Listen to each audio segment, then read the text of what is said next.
দিন প্রচারের জন্য নেমেছি, দিনের হক কথাগুলো বলার জন্য নেমেছি, আল্লাহর কথাগুলো বলার জন্য নেমেছি, রসুলের কথার জন্য বলার জন্য নেমেছি, ইসলামের কথাকে বলার জন্য নেমেছি, ইসলাম কায়েম করার জন্যে দাওয়াতি আহ্বান দেওয়ার জন্য আপনাদের কাছে এসেছি। খোদার কসম করে বলি মুসলমান, যদি আপনাদেরকে হক কথা বলার কারণে এই আব্দুল নূরের জীবন চলে যায়, চলে যাবে, তারপর দিনের হক কথাগুলো আপনাদের কাছে পৌঁছে যাবে ইনশাআল্লাহ। আমার সাথে এই হক কথা বলতে বলতে নিজের জীবনকে বিলিয়ে দিতে কে কে রাজি আছেন? দুই হাত তুলে আল্লাহকে দেখিয়ে দেন। রাজি আছেন তো? নাকি আমি বলছি দিকে হাত তুলছেন? হ্যাঁ, সত্যি তো? ফিলিস্তিনের ভাইদেরকে দেখছেন? ওনাদের ইমানি জজবা আর আমাদের ইমানি জজবা কি এক? হ্যাঁ, জজবা এক। ছোট্ট শিশু সন্তান মারা যাচ্ছে ভাই আমার, মা আলহামদুলিল্লাহ বলে আল্লাহর প্রশংসা করছে। ছোট্ট শিশু মারা যাচ্ছে, বাবা হাসতে হাসতে কবর দিচ্ছে।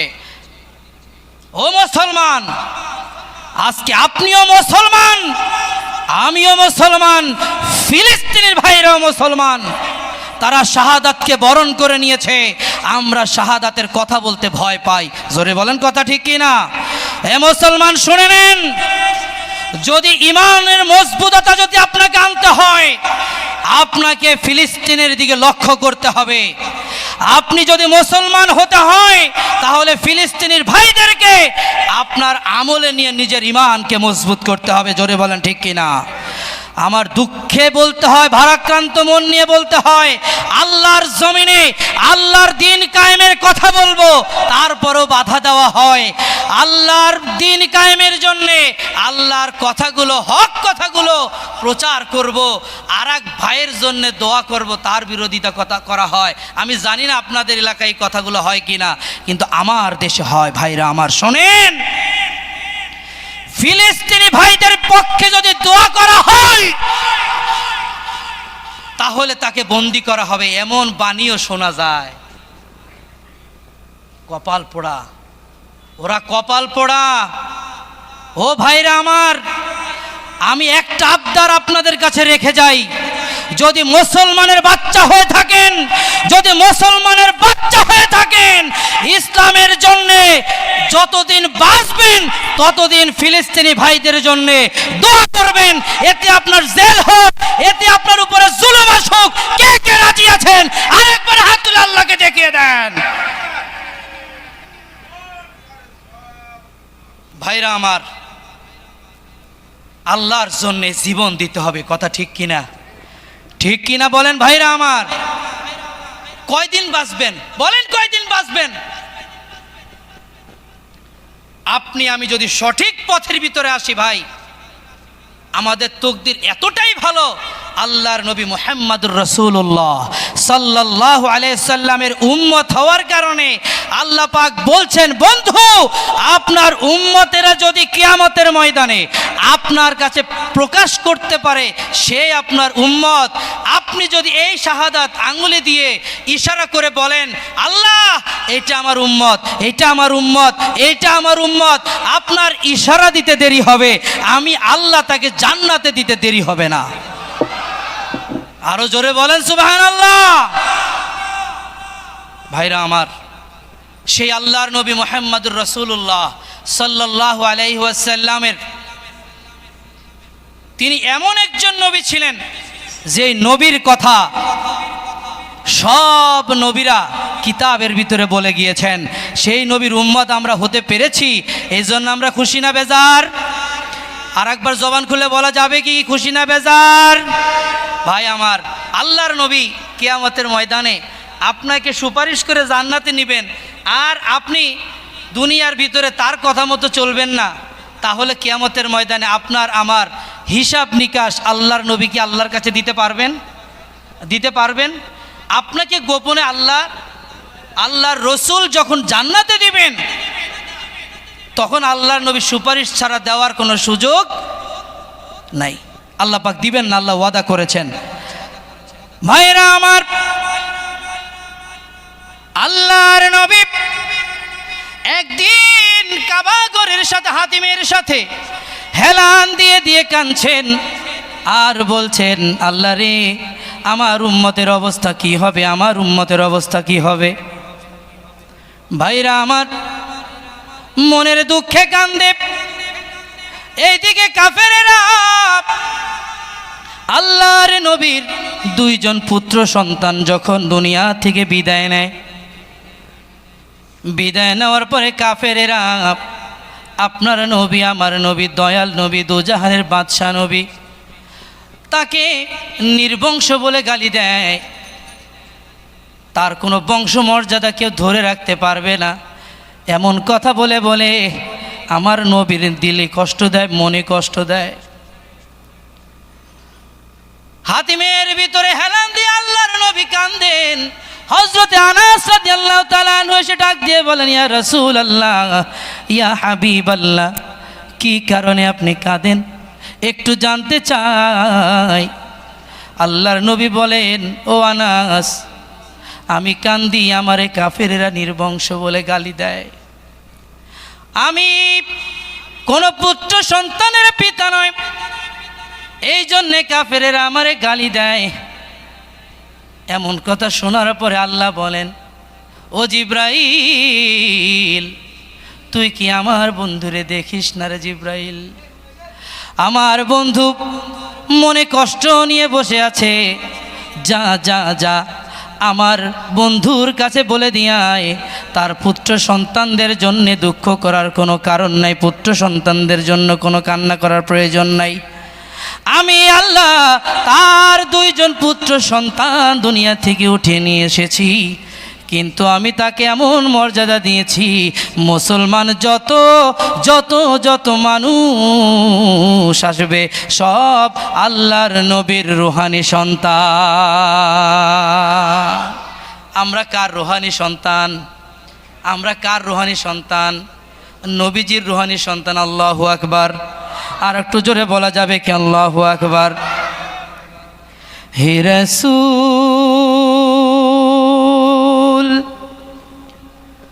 বুঝি নাই আমি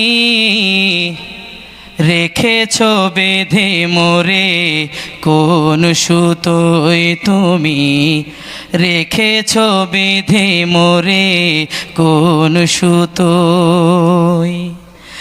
জানি না গোপনে কেমন করে, জানি না গোপনে কেমন করে হৃদয়ে গড়েছ প্রেমের বলয়। হে রাসূল, বুঝি নাই আমি রেখেছ বেঁধে মোরে কোন সুতোয়, তুমি রেখেছ বেঁধে মোরে কোন সুতোয়। তোমার নামে আনন্দে দুলি, তোমার নামে দুনিয়া ভুলি, কি জাদু মাখা ওই নামেতে। খোদার পরশে যে নাম আরশে, নাম মোহাম্মদ শুধু মধুময়। হে রাসূল, বুঝি নাই আমি রেখেছ বেঁধে মোরে কোন সুতোয়, তুমি রেখেছ বেঁধে মোরে কোন সুতোয়। কথা ঠিক কিনা ভাইরা? এবার আল্লাহর নবী আপনার জন্যে আমার জন্যে যেই কথাগুলো বলে গিয়েছেন, বান্দে আমার উম্মতেরা শুনে নাও, শুনে নাও। তোমার কাছে বেশি কিছু চাই না, বেশি কিছু চাই না। আমার জন্যে, ইসলামের জন্যে, কোরআনের জন্যে যদি তুমি কথা বলো, তাহলে তোমার জন্যে যদি ইসলামের হক কথা বলার কারণে যদি নবী প্রেম জানা হয়, জিজ্ঞাসা করা হয়, আল্লাহ প্রেম বৃদ্ধি করার জন্য জিজ্ঞাসা করা হয়, তাহলে তুমি এক কথা বলবে, লা ইলাহা ইল্লাল্লাহু মুহাম্মাদুর রাসূলুল্লাহ। একটু জোরে বলা যাবে কি আল্লাহু আকবার? আরো জোরে বলা যাবে কি আল্লাহু আকবার? কিছুক্ষণ পরে আল্লাহর নবী আবার হাসি দিলেন। আবার আনাস রাদিয়াল্লাহু তাআলা আনহু জিজ্ঞাসা করলেন, ও নবী, কিছুক্ষণ আগে তো আপনি কাঁদলেন, এখন কেন আপনি হাসেন? এবার আল্লাহর নবী বলেন, ও আনাস, আমি যা জানি তুমি তা জানো না। শুনে নাও, শুনে নাও। কিছুক্ষণ আগে আল্লাহ পাক আমার কাছে একটি সূরা নাজিল করে দিয়েছেন। ইন্না আ'তাইনাকাল কাউসার ফাসাল্লি লিরাব্বিকা ওয়ানহার ইন্না শানিআকা হুয়াল আবতার। ও নবী, আমি আপনাকে কাউসার দান করে দিয়েছি। আল্লাহু আকবার বলেন, আরো জোরে বলেন আল্লাহু আকবার। আল্লাহর নবীকে কাউসার দান করে দিয়েছেন। কিয়ামতের দিন মুসিবতের সময় আপনার পরিচয় যদি দিতে পারেন আমি রাসূলের উম্মত, আপনার পরিচয় যদি দিতে পারেন আমি আখেরি জামানার নবীর উম্মত, খোদার কসম করে বলি, আল্লাহর নবী বলেছেন, আমার নিজ হাত দিয়ে হাউজে কাউসারের পানি তারে খাওয়ানোর পরে আমি নবী তারে জান্নাতে পৌঁছাইয়া দিব। ও ভাই, আমরা সেই নবীর উম্মত, অথচ ঈসা আলাইহিস সালাতু ওয়াস সালাম আখেরি জামানার নবীর উম্মতের কথা চিন্তা করে আল্লাহর কাছে বলেছিলেন, আল্লাহ আমাকে নবী বানিয়েছেন, আমি খুশি হয়েছি, কিন্তু আমার নবী না বানিয়ে যদি আখেরি জামানার নবীর উম্মত বানাইতেন আল্লাহ আমি বেশি খুশি হয়ে যাইতাম। সুবহানাল্লাহ বলতে মনে চাইল না? ভাইরা আমার, আপনাকে আমাকে হাউজে কাউসারের পানি পান করাবেন কে? আল্লাহর নবী। কে কে খাইতে চান এবার দেখতে চাই হাতগুলা। দেখছেন সবাই খেতে চায়, হাত নামান। এবার কয়েকটা কথা বললে তো আবার উঠা চলে যাবেন। এখন যারা হাত তুলেছেন তাদের ভিতর থেকে আমি দেখতে চাই 5 ওয়াক্ত নামাজ পড়বেন কে কে, এবার হাত তুলেন। দেখেন তো, হাত নামেন, হাত তুলেন, হাত তুলেন। দেখেন তো হাত তুলে নাই কে? পাশের দিকে তাকান, হাত তুলে পাশে তাকান। ওই দেখছেন হাত অনেকে আবার তোলে না, হাত নামান। অনেকে বলে কি, হুজুর এতক্ষণ ওয়াজ যা করছেন সব ভালো লাগছে, টেস্ট আপনি হুজুর গলায় যা সুর, মাশাআল্লাহ, নামাজ পড়ার কথা হুজুর বললেন না, এটা ভালো লাগে না, এই নামাজের ভিতরে টেস্ট নাই। ও ভাই, আল্লাহর সাথে সম্পর্ক করার জন্যে, আল্লাহর সাথে সম্পর্ক করার জন্য আপনার নবী আমার নবী সবচাইতে প্রথম যেটা করেছেন সেটা হচ্ছে নামাজ। আল্লাহু আকবার বলবেন না?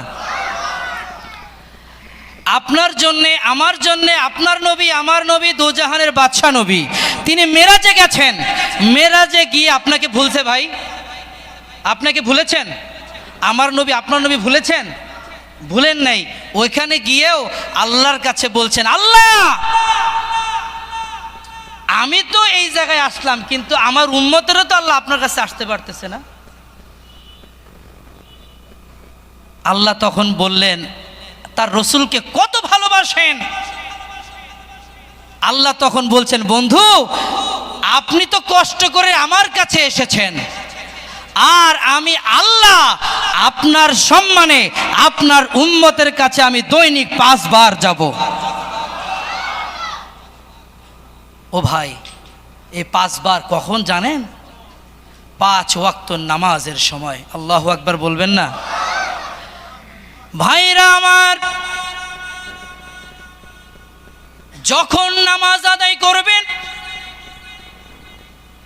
নামাজ আদায়ের সময় যখন আপনার কপালটাকে ওই সিজদার ভিতরে দিবেন, মনে মনে ইরাদা করবেন, আমি আমার কপালটাকে আল্লাহর কদমের ভিতরে রেখেছি। ভাইরা আমার, করোনার সময় যখন করোনা হয়েছে, ঘরের থেকে যখন মানুষ বের হতে পারে নাই, তখন মানুষ আল্লাহর কাছে এমনভাবে সেজদা দিয়েছেন, মনে হয় যেন আল্লাহ তার প্রাণটা ফেরত দিয়ে দিয়েছেন।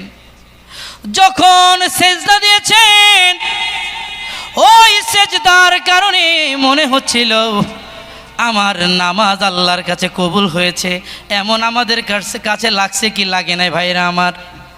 ঘরের ভিতরে যখন নামাজ পড়েছেন, মসজিদে যখন নামাজ পড়েছেন, যখন আপনার কপাল ওই কদমের ভিতরে সেজদা দিয়েছেন, মনে করবেন আল্লাহর জাতের কসম করে বলি, আল্লাহ পাক ঠিক সেই সময় আপনার সামনে আল্লাহ দাঁড়িয়ে থাকে। অনেক সময় দেখবেন নামাজে তৃপ্তি চলে আসে, ঠিক না ভাই? নামাজ পড়তে খুব ইচ্ছা করে কি না? তখন বুঝবেন ফেরেশতারা আপনাকে তার পাখা দিয়ে বাতাস করছে। আল্লাহু আকবার! এত আসছে আল্লাহু আকবার, জবান ছেড়ে বলেন আল্লাহু আকবার। দেখবেন জুমার নামাজের সময় ঘুম আসে না? যখন হুজুর খুতবা দেয় ঘুম আসে না ভাই? একটু এরকম ঝিমানি ধরে, ওরকম ঝিমানি ধরে না? এটা কেন জানেন? এটা কেন জানেন? কেউ জানেন কি না? জানলে হাত তুলেন, শুনে নেন। শুধুমাত্র আল্লাহর ওই সকল প্রিয় বান্দাদেরকে জুমার নামাজে হাজির করেন, যখন তার ক্লান্তি চলে আসে, তখন ওই ক্লান্তিটা সারাদিনের পরিশ্রমের ক্লান্তি নয়, ওইটা হচ্ছে আরামের ক্লান্তি। যখন আপনি মসজিদে জুমার সালাত নামাজ আদায় করতে আসেন, তখন আল্লাহর ফেরেশতার পাখা দিয়ে আপনাকে বাতাস করতে থাকে, তখন আপনার শরীরের ভেতরে ঠান্ডা অনুভব হয় এবং আপনার চোখের ভিতরে ঘুম চলে আসে। একটা জিনিস খেয়াল রাখবেন, এই ঘুমাইতে ঘুমাইতে যেন দেওয়ালের সাথে হেলান না দেন।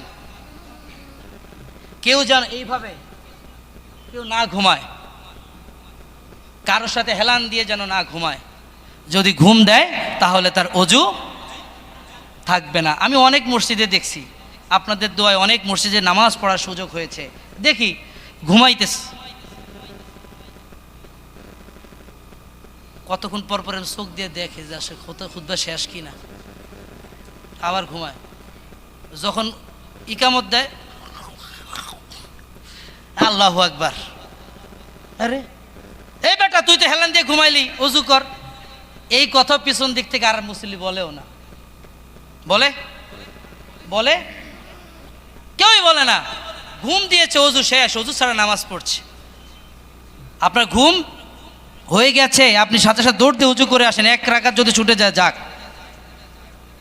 এই কাজটা আর করা যাবে না। কিন্তু এই ঘুমটা কিসের ঘুম ভাই? কিসের ঘুম?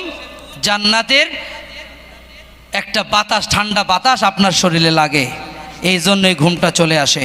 ভাইরা আমার, তাহলে নামাজ আপনাকে পড়তে হবে। নামাজ যদি পড়েন আল্লাহর রসুলকে পাবেন। নামাজ পড়লে আপনি জান্নাতের চাবি পাবেন। জান্নাতের চাবি পাওয়ার আগে আপনাকে হাউজে কাউসারের পানি খাওয়াবে। এই পানিটা কে খাওয়াবে ভাই? আল্লাহর নবী খাওয়াবেন। কিয়ামতের দিন কি অবস্থা হবেন দেখেন। আমরা তো আসলে সবচাইতে অপরাধী মুসলমান। আপনার নবী, আমার নবী সারাটা জীবন উম্মতি উম্মতি উম্মতি করে কেঁদেছে, কিন্তু আপনার আমার রসুলের জন্য একটা বার ইয়া রসুল আল্লাহ, ইয়া রসুল্লাহ বলার, দুরূদ পড়ার কোনো সুযোগ আমাদের নাই। ওই কিয়ামতের ময়দানে গভীর মন দিয়ে শোনেন, কেমন ভালোবাসার নবী পাইলাম। আল্লাহ বলে দিচ্ছেন, ইন্না আ'তাইনাকাল কাউসার, ও নবী আমি আপনারে কাউসার দান করে দিয়েছি। আল্লাহর নবী হাউজে কাউসারের সামনে দাঁড়ায় থেকে যখন আবু বকরকে ডাক দিবে, আবু বকর দেখো তো আমার উম্মতরা যে আমি পানি পান করাবো, পানি পান করানোর সেই পাত্র আছে না নাই? এবার দেখা যাবে পানির পাত্র এক জায়গায় রাখা হয়েছে। আল্লাহর নবী হাউজে কাউসারের পানির পাত্র দেখে চোখ দিয়ে অঝরে পানি পড়বে। আল্লাহর নবী কেঁদে কেঁদে বলবে, আল্লাহ গো, কি কারণে এত কম পাত্র দিলাম? আমার উম্মতের সংখ্যা তো এত কম নয়, এত কম পাত্র আল্লাহ তুমি কেন দিলাম? আল্লাহ, হয়তো আমার উম্মতরে আমার সাথে জান্নাতে দাও, না হয় আমার উম্মতের সাথে আমার জাহান্নামে দাও। ভাইরা আমার মনটা দিয়ে শুনে নেন।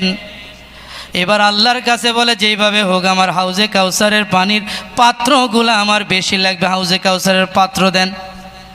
এবার আল্লাহর নবীর কথা শুনে হাউজে কাউসারের পানির পান করানোর জন্য আল্লাহ পাক ঘোষণা দিবেন, ও নবী, আমি তো জানি আপনি হাউজে কাউসারের পানি পান করাবেন, আমি তো জানি পাত্রের চিন্তা আপনার করা লাগবে না, আপনার করা লাগবে না। আপনি শুধুমাত্র কেবলমাত্র হাউজে কাউসারের পানি আপনার উম্মতদেরকে ডাক দেন, ডাক দেন, ডাক দেন, আর আপনি আমার নামে বিসমিল্লাহ বলে হাউজে কাউসারের পানি পান করাতে থাকেন। আপনি যতক্ষণ পর্যন্ত হাউজে কাউসারের পানি পান করাবেন, ততক্ষণ পর্যন্ত হাউজে কাউসারের পানি পান করানোর পাত্র আমি ওইখানে আল্লাহ দান করতে থাকব। বলেন তো, হাউজে কাউসারের পানি আমাদের দরকার আছে না নাই? এত দয়ার নবী পাইলাম, মায়ার নবী পাইলাম, আল্লাহ পাক বলছেন, নবী রে, আমি আপনি হাউজে কাউসারের পানি দান করে দিলাম।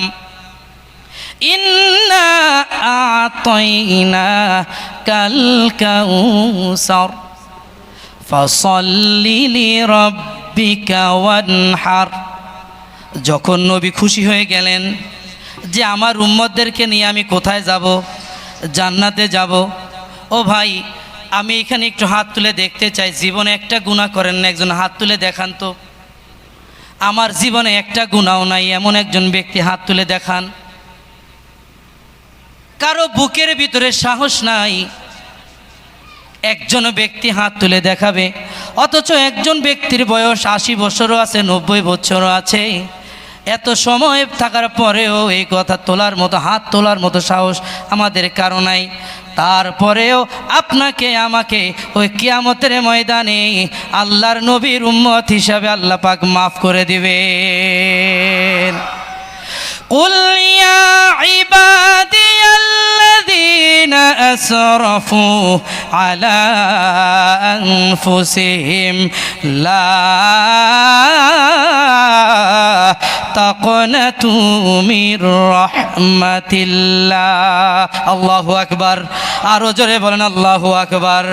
ভাইরা আমার, দুনিয়ার কোনো সম্পত্তি, দুনিয়ার কোনো টাকা পয়সা, দুনিয়ার ধন দৌলত আপনার আমলে কিছু করতে পারবে না। যদি কিয়ামতের ময়দানে মুসিবতের সময় রসুলের শাফায়াত আপনি পেতে চান, তাহলে আল্লাহর নবীর শ্রেষ্ঠ উম্মত হওয়ার দরকার আছে না নাই? তাহলে কিয়ামতের ময়দানে আপনার ধন সম্পদ ভাইরা কোনো কাজে আসবে না, কোনো কাজে আসবে না। কিয়ামতের ময়দানে আল্লাহ পাক আপনাকে আমাকে বলবেন, এ বান্দা, তোর গুনাহ হয়েছে, অনেক গুনাহ হয়েছে, যা যা যা, তোর গুনার কারণে তোকে কোনো মাফ করা হবে না, জাহান্নামের দিকে যা। নাউজুবিল্লাহ বলবেন না। জাহান্নামে যাওয়ার সময় বারবার পেছনের দিকে তাকাবে। আল্লাহ তখন বলবে, কিরে, বারবার কেন পেছনের দিকে তাকাস? এবার বান্দা বলবে, আল্লাহ, তুমি না কোরআনের ভিতরে বলেছ লা তাকনাতু মির রাহমাতিল্লাহ। বান্দারে, আমার রহমত থেকে নিরাশ হয়ে যাস না। আল্লাহ, ওই উসিলা দিয়ে বারবার তোমার দিকে তাকাই, দেখি তুমি আমারে আমার নবীর উসিলায় মাফ করে দাও কিনা। এই কথা যখন বান্দা বলবে, তখন আল্লাহ পাক বলবে, এ আমার বান্দা, আজকে তুই 1 নাম্বার আমার রহমতের কথা বলেছিস, 2 নাম্বার আমার নবী, আমার বন্ধুর কথা উসিলা দিয়ে আমারে বলেছিস। আমি শোন বান্দা, বারবার পেছনে তাকাচ্ছিস, ডাক দিলাম, তুই এই কথা বললি, আমার দিলের ভিতরে জোশ লেগে গেছে রে বান্দা। আমি আর দেরি করলাম না, যা যা, তোর সব গুনাহ খাতা মাফ করে দিয়ে আমার বন্ধুর নামের কারণে আমি আল্লাহ তোরে সব মাফ করে দিয়ে জান্নাত দিয়ে দিলাম। ফাসাল্লি লিরাব্বিকা ওয়ানহার। ও নবী, ও বন্ধু, আপনি নামাজ পড়েন, বেশি বেশি নামাজ পড়েন। আমরা অনেকে দোয়া করি কিন্তু দোয়া কবুল হয় না, এরকম আছে না নাই? আমরা অনেক দোয়া করেছি কিন্তু দোয়া কবুল হয় না, এমন আছে না নাই? ভাইরা আমার, একটা গুণ শিখাই দেই, নিয়ম শিখিয়ে দেই দোয়া কবুলের নিয়ম। জানতে চান? তাহাজ্জুদের নামাজ আদায় করেন কে কে? একটু হাতগুলো দেখি তো ভাই। একদিনও তাহাজ্জুদ কাজা হয় না। একজন, অনেক মুসলমান। এই তাহাজ্জুদের নামাজ যদি আপনি আদায় করেন ভাই, আল্লাহ পাক আরশের একেবারে কাছে চলে আসেন। আল্লাহু আকবার বলবেন না? কেন জানেন? ওই গভীর রাতে দেখেন আমার কোন বান্দা আমি আল্লাহকে রাজি খুশি করার জন্য 2 ফোঁটা চোখের পানি ছেড়ে ছেড়ে কাঁদছেন। আল্লাহু আকবার, আল্লাহু আকবার। ভাই আমার, তাহাজ্জুদের নামাজ পড়বেন। নামাজ পড়ে ফজরের আগে সুন্নতের পরে যেই মধ্যেন যে সময়টা, এই সময়ের ভিতরে ইখলাসের সাথে আল্লাহকে হাজির নাজির মনে করে 2 খান হাত তুলে আল্লাহর কাছে দোয়া করবেন। আল্লাহ আমার এইটা দরকার, আল্লাহ আমার এইটা দরকার, আল্লাহ আমার এইটার অভাব। আপনার যদি একটা সুয়ের প্রয়োজন হয়, একটা সুতার প্রয়োজন হয়, সেটা আল্লাহর কাছে চাইবেন, আল্লাহ আপনাকে সেইটা দিবেন। সুবহানাল্লাহ। এত কয়েকজন কম? পেছনে কি আপনাদেরকে আজকে কর্তৃপক্ষ নিষেধ করেছে সুবহানাল্লাহ বলতে? পেছনের ভাইরা আমার একটু জোরে বলেন তো সুবহানাল্লাহ। আলহামদুলিল্লাহ। ভাইরা আমার, তাহলে আল্লাহর কাছে এইভাবে চাইতে হবে। রাজি আছেন? হযরত ওসমান রাদিয়াল্লাহু তাআলা আনহুর কাছে আল্লাহ নবী জিজ্ঞাসা করলেন, ওসমান, তোমার কাছে সবচাইতে ভালো পছন্দনীয় আমল কি? হযরত ওসমান রাদিয়াল্লাহু তাআলা আনহু বলছেন, 1 নাম্বার, আমার সবচাইতে পছন্দের আমল হচ্ছে তাহাজ্জুদের নামাজ আদায় করা। আল্লাহু আকবার। 2 নাম্বার, মেহমানদের আপ্যায়ন করা।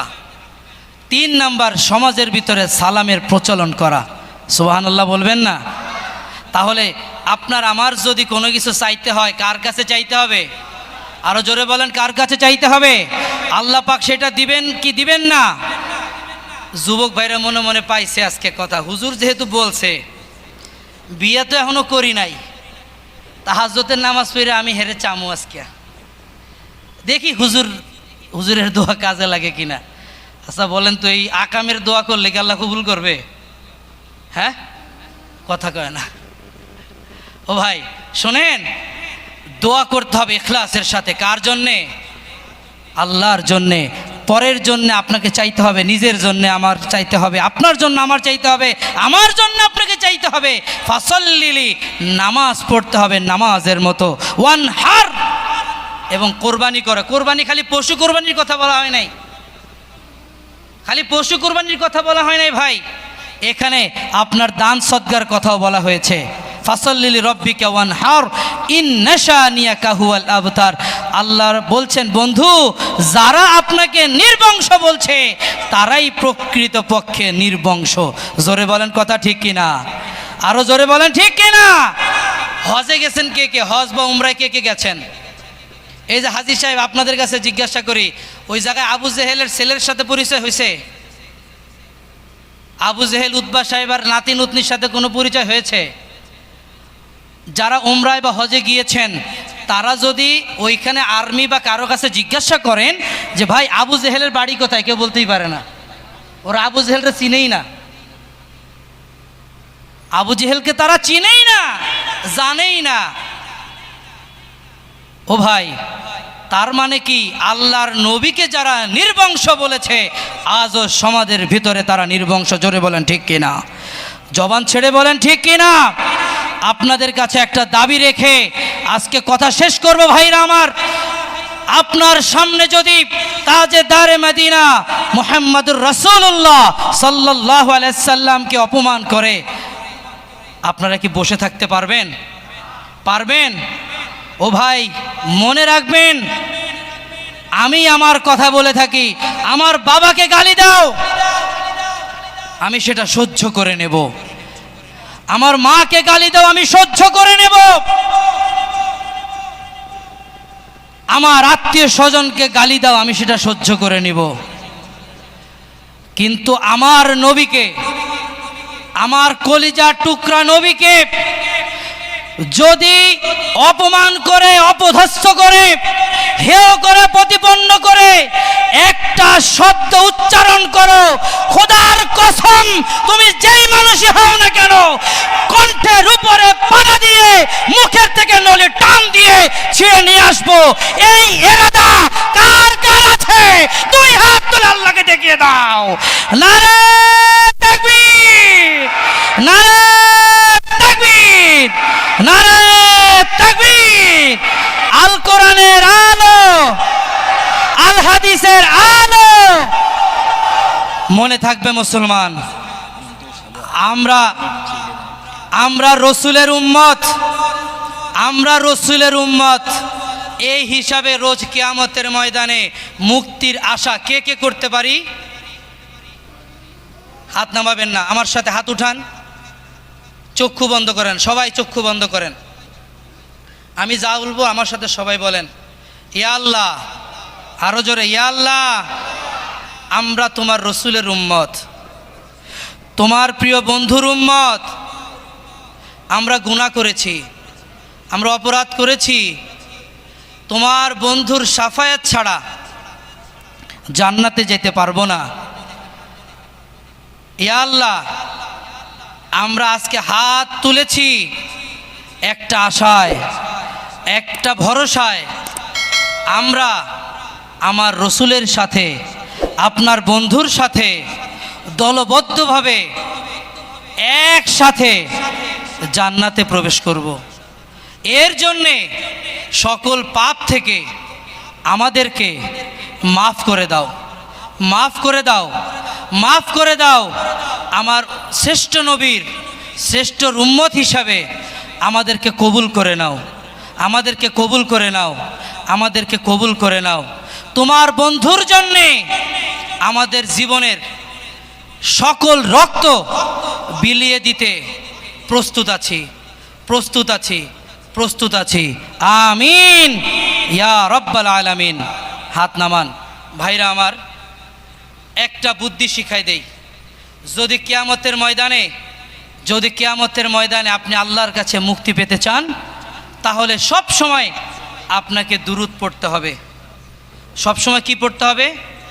যদি কোনো ব্যক্তি বিপদে পড়ে, যদি কোনো ব্যক্তি অভাবে পড়ে, যদি কোনো ব্যক্তি খুব বিপদগ্রস্ত অবস্থায় আছে, তার যদি সে বিপদ থেকে কাটতে হয়, একটা আমল শিখিয়ে দিয়ে যাচ্ছি।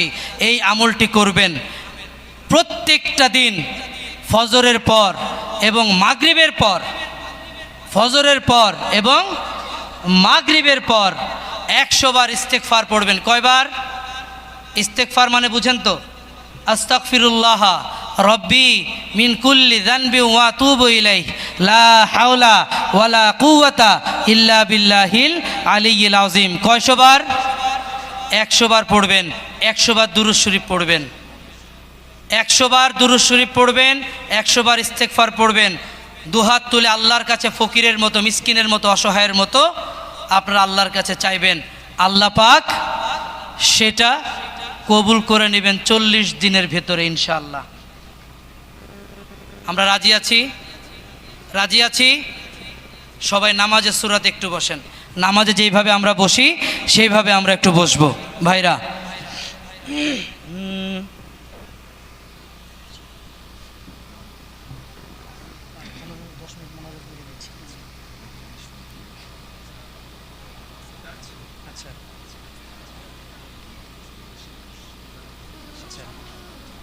আচ্ছা,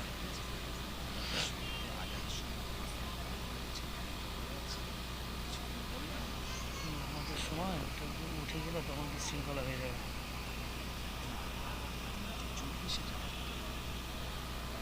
তো এটা আগে বলেন নাই।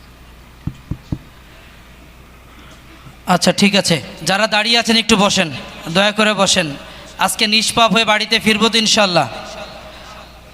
বসেন, সবাই মাথাটাকে নিচু করেন, সবাই মাথাটাকে নিচু করেন, মাথাটাকে একেবারে নিচু করে দেন।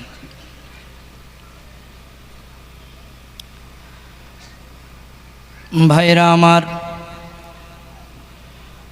এখন যতগুলো কথা আমি আপনাদের সামনে বলবো, কেউ আমার দিকে নজর দিবেন না। মনটাকে নরম করে দেন, মনটাকে আল্লাহর দিকে রুজু করে দেন। মরতেই হবে যখন, নামাজে মরণ দিও আমাদের। মরতেই হবে যখন, জিকিরে মরণ দিও আমাদের। মরতেই হবে যখন, তাওয়াফে মরণ দিও আমাদের। জিকিরে মরণ দিও আমাদের। মরতেই হবে যখন, জুমাবারে মরণ দিও আমাদের। রমজানে মরণ দিও আমাদের। ও আল্লাহ, কত মানুষ কিয়ামতের ময়দানে এদিকে সেদিকে ছোটাছুটি করবে। কিতাবের ভিতরে পড়েছি,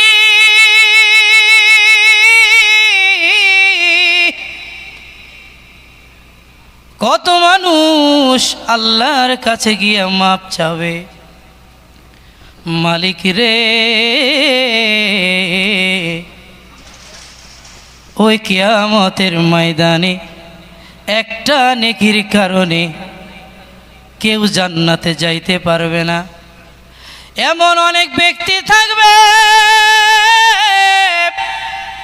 দুনিয়ায় যার ভালোবাসায় সন্তানরে ভালোবেসে ফেলেছি, অনেক কষ্ট করে করে করে করে সন্তানরে বাড়ি বানাইয়া দিলাম, সন্তানরে গাড়ি বানাইয়া দিলাম, মেয়েরে কোটি কোটি টাকা খরচ করে বিয়ে দিলাম, কত দামি দামি গাড়ি পোশাক আদি মেরে দিলাম। স্ত্রী যখন কিছু চাইল, স্ত্রী যা চাইল সব দিলাম, কিন্তু কিয়ামতের ময়দানে একটা নেকির কারণে আপনি জান্নাতে যেতে পারবেন না। আল্লাহ পাক বলবে, বান্দা আজকে তোমার সেই পরীক্ষার দিন, একটা নেকি তোমার আমল নামায় অভাব, তুমি যাও দেখো তুমি কারো কাছে নেকি পাও কিনা। মনের ভিতরে হিম্মত নিয়ে আপনি আমি আল্লাহর কাছে বলবো, আল্লাহ আমার সন্তানের জন্য আমি অনেক কিছু করেছি, অনেক সম্পদ দিয়েছি, সন্তান অনেক মানুষ করেছি কষ্ট করে, নিঃসন্দেহে আমি যদি যাই আমার সন্তান আমার একটা নেকি দিবে, এটার ভিতরে কোনো সন্দেহ নাই। বাবা পাগল হইয়া দৌড়াইতে দৌড়াইতে দৌড়াইতে সন্তানের কাছে যাইয়া বলবে, বাবা রে অনেক কষ্ট করে তোরে মানুষ করছিলাম, দেখ রে বাবা একটা নেকির কারণে আমি তোরে জান্নাতে যাইতে পারতেছি না রে বাবা, আমি তোর বাবা, একটা নেকি দে, আমি তোর বাবা দুনিয়ায় থাকতে তোর জন্য কত কিছু করেছি। এবার সন্তান তখন বলবে, কে আমার বাবা, কিসের আমার বাবা, আমি তো আপনারে কোনো দিন দেখি নাই, আমি তো আপনারে কোনো দিন দেখি নাই, না আপনি আমার বাবা, না আমি আপনার সন্তান, সোকান সোকান দূর হয়ে যান, দূর হয়ে যান। দূর হয়ে যান, আমি আপনারে তো চিনি না। সন্তানের এই কথা শুনে বাবা হাউমাউ করে কেঁদে কেঁদে বলবে, বাবারে দুনিয়া শেষ করে দিয়েছি তোর জন্যে। এই কথা বলতে বলতে মেয়ের কাছে যায়। মেয়ের কাছে যাওয়ার পরে মেয়ে বলবে, না না না, আমি আপনারে চিনি না, আমি আপনারে কোনো দিন দেখি নাই। মেয়ে দূর দূর করে তাড়িয়ে দেবে। স্ত্রীর কাছে যাইয়া স্ত্রীর কাছে বলবে, প্রাণের স্ত্রী, সকালবেলা যা চাইছিলা আমি তোমার জন্য সেটা এনে দিয়েছিলাম। দুপুরে খেতে যাও নাই, দুপুরে তোমার রাগ ভাঙানোর জন্যে তুমি যা খেতে চেয়েছিলে আমি তোমারে খাওয়াইছিলাম। রাতের বেলায় তুমি যা আবদার করেছিল আমি করেছিলাম। প্রাণের স্ত্রী, একটা নেকি দাও, আমি তোমার নেকিটা নিয়ে জান্নাতে যাই। বান্দারে দূর দূর দূর দূর করে তাড়াই দিবে। এবার মন খারাপ করে আল্লাহর কাছে রওনা দিবে। যাইতে যাইতে যাইতে যাইতে প্রতিমধ্যে দেখবে এক ব্যক্তি মাথায় হাত দিয়ে কান্দে। বসা ব্যক্তি মাথার ভিতরে হাউমাউ করে যখন হাত দিয়ে কান্দে, দাঁড়ানোর ব্যক্তি বলে, ভাই তুমি কি কারণে কান্দো? দাঁড়ানো ব্যক্তি বসা ব্যক্তির কাছে প্রশ্ন করার পরে বসা ব্যক্তি এবার বলবে, ভাই রে, আমার তো কোনো নেকি নাই, আমি শুধু গুনাহ করেছি, গুনাহ গুনাহ গুনাহ গুনাহ গুনাহ গুনাহ। আমার আমল নামায় গুনাহ ছাড়া কোনো নেকি নাই, শুধুমাত্র কেবলমাত্র একটা নেকি আমার কাছে আছে, আমার কাছে আর কোনো নেকি নাই। এবার দাঁড়ানো ব্যক্তি ওই ব্যক্তির দিকে হাউমাউ করে চিৎকার দিয়ে কান্দে আর বলে, ভাই তোমার কাছে একটা নেকি আর আমার কাছে সব নেকি, একটা নেকির কারণে জান্নাতে যাইতে পারি না। এবার বসা ব্যক্তি বলবে, ভাই রে, যাও যাও যাও, আমার একটা নেকি আমি তোমারে দান করে দিলাম। ভাইরা আমার, আল্লাহর কাছে যাওয়ার পরে আল্লাহ তখনও বলবে, বান্দারে, যে নেকি তুমি পাও নাই, তোমার আত্মীয় স্বজনের কাছ থেকে সেই নেকির ব্যবস্থা করে দিলাম আমি আল্লাহ। ওই কিয়ামতের ময়দানে আমরা একসাথে এক নবীর সাথে জান্নাতে যাব, এই ইরাদা করে মোনাজাত হবে। কেউ জায়গা থেকে উঠবেন না, মাথাটাকে নিচু করে রাখেন। নামাজের জন্য প্রস্তুতি গ্রহণ করব। আজান হবে এখন 5 মিনিট, সকলে বসা অবস্থায় আজানের উত্তর দিবেন। আজান শেষ হওয়ার সাথে সাথে আমি মোনাজাত দিব। একজনও উঠা বসা করবেন না। যেই ব্যক্তি উঠা বসা করবেন তার কপাল পুড়ে যাবে। তার কারণ নামাজের আগ মুহূর্তে আজানের সময়, আজানের পরের মুহূর্তটা দোয়া কবুলের সময়, ভালো সময় আমরা মোনাজাত করব। সবাই আজানের উত্তর দেওয়ার জন্যে প্রস্তুতি গ্রহণ করেন। মাথা নিচে দেন, সবাই মনে মনে কয়েকবার ইস্তেগফার পড়েন।